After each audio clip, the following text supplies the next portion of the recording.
Is your daughter constantly exhausted and worn out after training? Are you worried about her health, her performance, and that her body isn't getting what it needs? In today's episode, I'm going to share with you the main reason why your female teen athlete is worn out after training and what you can do about it.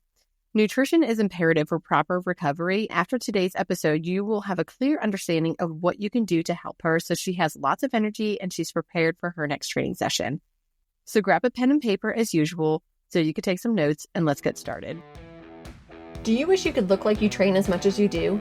Are you sick of scouring the internet for sports nutrition tips only to find information tailored to men? Do you wish there was a simple solution to fueling your body for your activity level? Are you ready to find freedom with food? It is possible to have balance between fueling your body for your sport and for enjoyment, and it's not as complicated as you may think. Can we say hello, food freedom? There's a way to have it all and eat your cake too, and I'm going to show you how. Hey, I'm Kristen, a former multi-sport athlete, a sports dietitian, personal trainer, and Jesus lover. In this podcast, you will find practical, sustainable fueling tips for female athletes that will set you free from diet culture, an ever-changing set of nutrition rules, under-fueling, and underperforming. You'll learn how to put together a fueling plan that works for you, that doesn't require all the rules, tracking every morsel of food you consume, letting food consume your every thought, with Jesus at the center of it all. If you're ready to find a sustainable nutrition plan that works for you with your active lifestyle and is tailored to your unique physiology, break free from diet culture, and finally feel comfortable in your own skin, this podcast is for you. Whip up that smoothie, lace up your shoes, and let's jump in. There are plenty of reasons why your teen athlete might be worn out after training, let's be honest. So I'm going to share some of them with you, but I'm going to talk to you about what the most important one is, and probably the number one reason why your teen athlete is feeling worn out and exhausted after training. So number one is, you probably guessed it, inadequate nutrition. She's not consuming enough calories or nutrients, and that can lead to fatigue. So we'll dive more into that in just a minute. I'm going to tell you about the rest of them. Number two is lack of sleep. So a teen requires more sleep than adults do for proper recovery. And you probably feel like, man, why doesn't my kid wake up in the morning? Why am I always going in there screaming after them? And that's why, because they just need a lot of sleep. And so if they're not getting enough sleep, obviously they're going to be really run down and they're just going to be exhausted and dragging throughout the day. And that's going to hinder their performance. Number three is overtraining. So if they are training too hard, they're training too frequently, they've just added in a bunch of extra stuff for themselves to do on top of what their coach has already given them, that's overtraining, and it's going to be very hard for their body to recover properly. And then that's eventually just going to catch up with them and make them really tired and worn out, and their body's not going to be recovering well for their next training session. If their training volume is too high or their intensity is too high, that's going to cause it as well. And then last is stress. If they are just worried about their sport, maybe they're worried about their teammates, their coach, maybe they're worried about school or any other thing, a boyfriend, all those things can lead to stress. And that is, of course, going to take a toll on someone's body and make you feel worn out and tired. So once you've ruled those other things out, we're left with nutrition. And like I said, that is usually the number one reason why your teen athlete is going to feel worn out and exhausted after their training session. So let's focus on nutrition. So the number one reason why they are going to feel worn out after their training session from nutrition is because they're just simply not eating enough over the course of the day. So what I would suggest doing is tracking what they're eating for at least a couple of days, if not an entire week. All you have to do is just write it down on a piece of paper and then later go back and use a program. It's a free online program called Cronometer.com, and I'll drop the link below for you. And all you need to do is just put in there what you've tracked so that you can calculate out what they're eating. Not only is it going to give you your calories and your macronutrients, but it'll also give you your micronutrients, which is all your vitamins and minerals, which is really important. And I'll touch on that in just a little bit. So what you're looking for is to make sure that they are eating enough. And if they are a moderately active athlete, so, they have practice, several days a week, it's nothing like crazy intense, then they should be eating about 2,200 to 2,400 calories a day. And that would be for ages 14 to 18. Now, if they are a highly active athlete, so let's say they are doing very intense trainings or they have a very competitive sport, and they're doing several hours of training every single day, I mean like 3, 4, 5 hours a day, then they're going to be upwards of 2,400 to 3,000 calories a day, and it could even be more than that.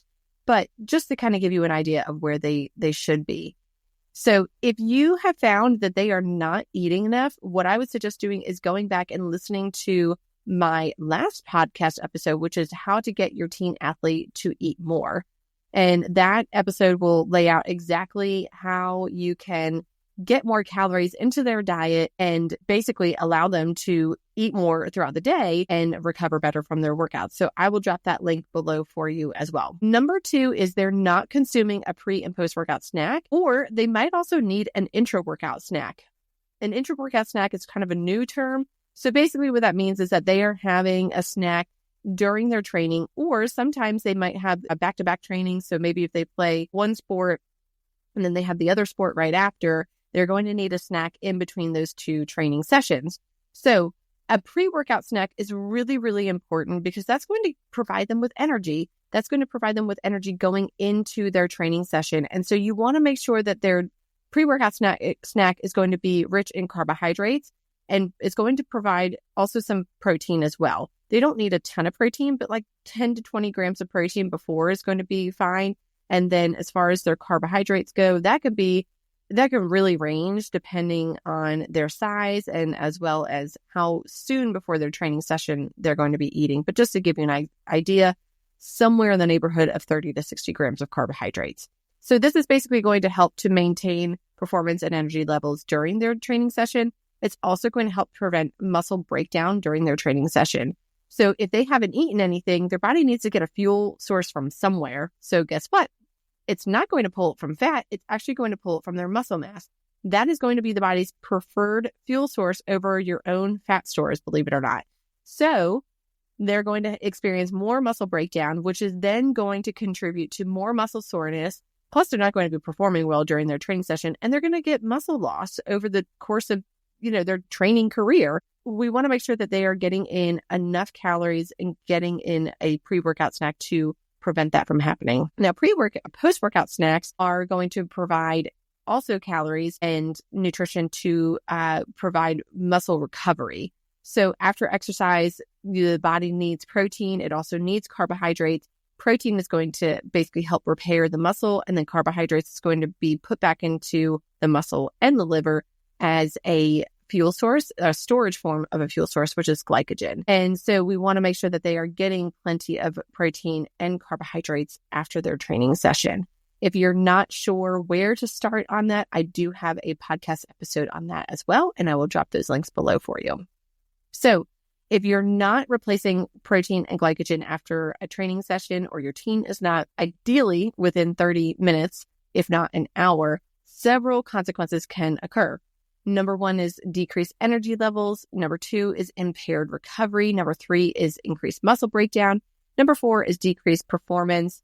Number 5 is a higher risk of injury. And number 6 is altered metabolism. Your teen may not like that, since most of them are focused on their weight. They may think that they don't need a pre and post workout snack, but I'm here to tell you the research actually shows if you don't eat a pre and post workout snack, it's going to shoot yourself in the foot, come back to bite you, because it's going to screw up your metabolism. So they're better off actually eating something.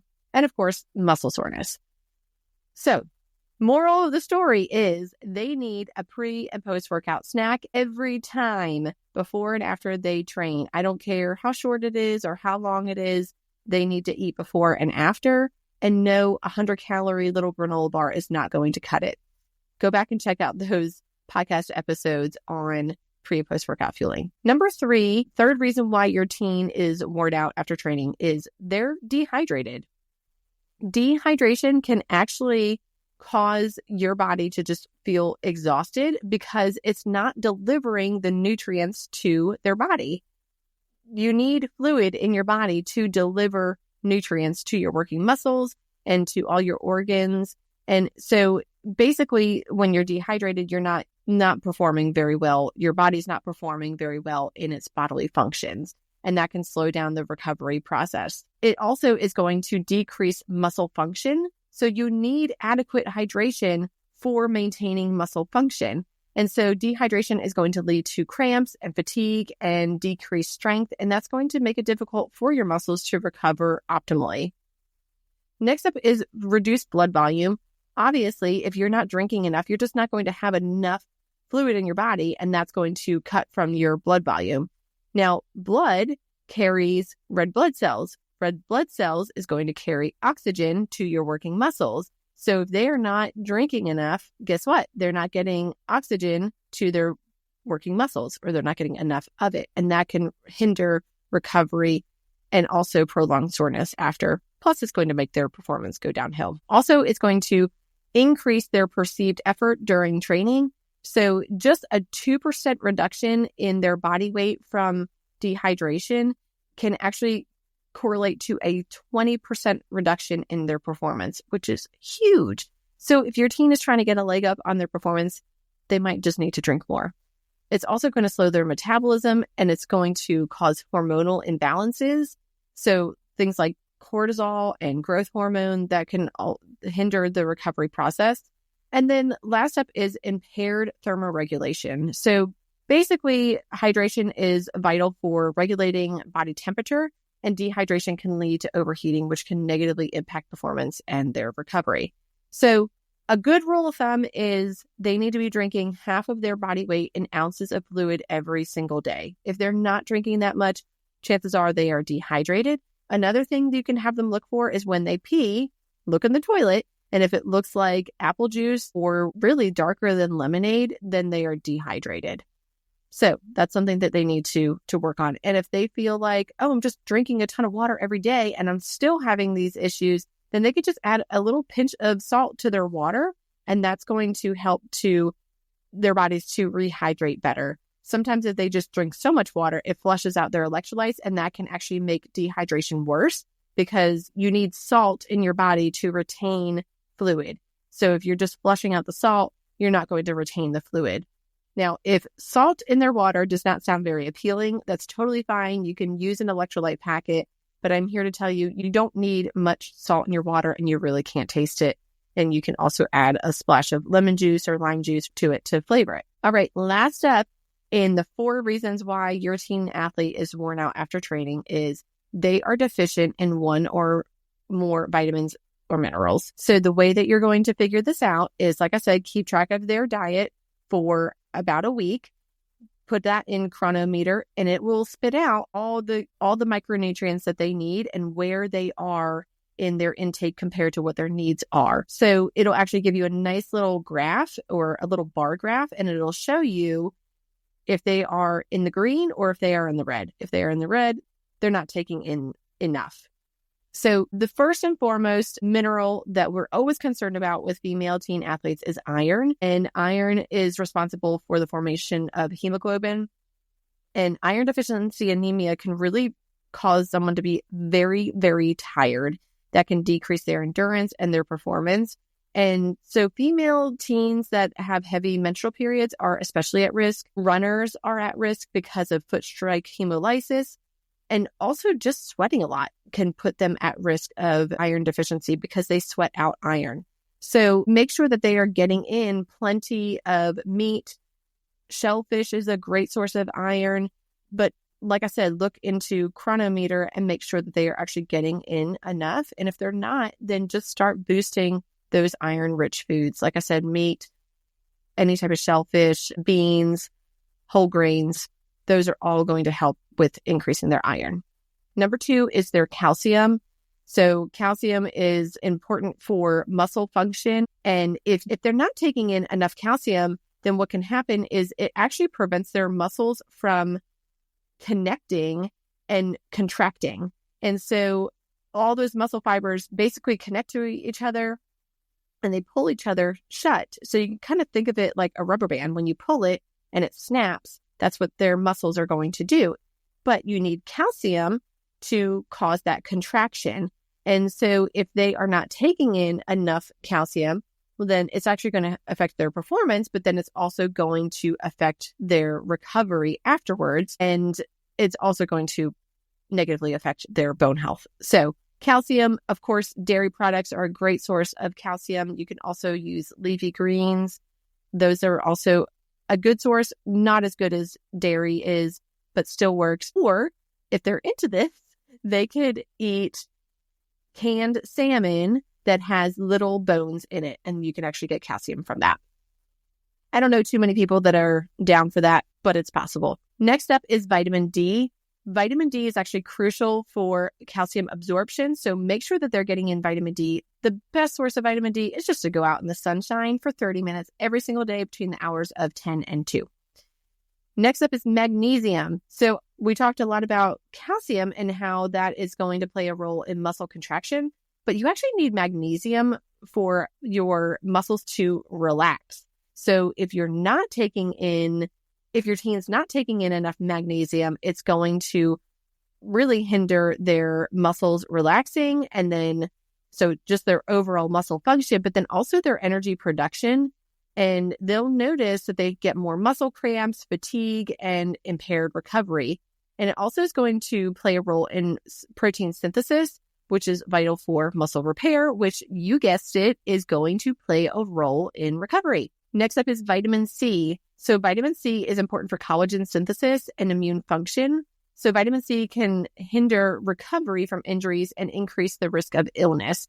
It also is going to help to reduce the oxidative stress that can occur after intense exercise. So if they're not taking in much vitamin C, maybe they're not a fruit eater or they don't like vegetables, then this can really play a role. And so that's a really simple fix. They can certainly just have like a fruit smoothie, something along those lines after a training session. Worst case, they could just take a calcium supplement, but I feel like vitamin C is one of those easy things to get in. Lots of fruits and vegetables contain vitamin C, and like I said, you could just throw it all in a smoothie. Next up is B vitamins. These are essential for energy and metabolism and the production of red blood cells. So deficiencies can lead to fatigue and impaired recovery processes.